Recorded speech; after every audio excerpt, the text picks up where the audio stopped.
Вы знаете, что когда Израиль был в пути, он не мог останавливаться. Когда они разбивали лагерь, они ставили шатры и спали в них.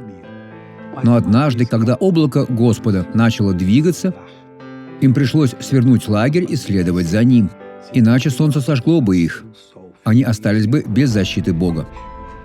Когда была ночь, облака не было, но был столб огня, который светил им и согревал их, поскольку в пустыне в некоторых местах по утрам бывает до 4 градусов ниже нуля. В таких условиях выжить непросто, но у них не возникло никаких проблем. Пока вы позволяете Богу вести вас днем и ночью, не прекращая, вы будете благословением. Этот человек стал благословением. У меня был остеофитоз и артроз. Я не могла наклоняться без пояса.